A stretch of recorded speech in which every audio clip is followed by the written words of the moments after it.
Vadodara live 24/7 માં આપનું સ્વાગત છે। સ્થાનિક સ્વરાજની ચૂંટણીને લઈ ઉપલેટા તાલુકા કોંગ્રેસ દ્વારા તાલુકાના વિવિધ ગામોના ઉમેદવારી ફોર્મ રજૂ કર્યા। તારીખ 26 એપ્રિલના યોજાનારી સ્થાનિક સ્વરાજની ચૂંટણી માટે વિવિધ પક્ષ દ્વારા ઉમેદવારોના નામ જાહેર કરવાની અને ફોર્મ રજૂ કરવાની પ્રક્રિયા શરૂ કરી દેવામાં આવી છે। ત્યારે રાજકોટ જિલ્લાના ઉપલેટા તાલુકાના વિવિધ સીટો માટે કોંગ્રેસ પાર્ટી દ્વારા ઉમેદવારી ફોર્મ રજૂ કરવાની પ્રક્રિયા શરૂ કરી દેવામાં આવી રહી છે, જેમાં તાલુકાની સીટો માટે અરણી, પ્રાસલા, મેરવદર, ડુમિયાણી, વારજાંગ, જારિયા સહિતના ફોર્મ રજૂ કરવામાં આવ્યા હતા અને જિલ્લા પંચાયત સીટ માટે ડુમિયાણી બેઠકનું ફોર્મ પણ રજૂ કરી ઉમેદવારી જાહેર કરી હતી।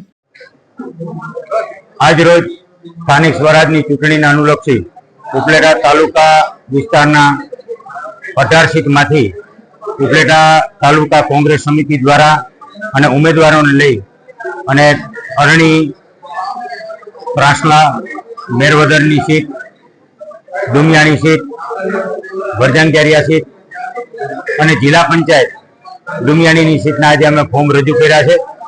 ખૂબ મોટી સંખ્યાની અંદર કાર્યકર્તાઓ અને આગેવાનો દ્વારા આ ફોર્મ રજૂ કરી કોંગ્રેસનો વિજય જ્વલંત બનાવવા માટે સૌ આગેવાનો અને કાર્યકર્તાઓએ કમર કસી છે। ત્યારે ખૂબ આશાવાદ છું કે આવનારી 26 તારીખના રોજ યોજાનાર ચૂંટણીની અંદર અમારા કોંગ્રેસ પાર્ટીના ઉમેદવારો જ્વલંત વિજય પાઠવશે।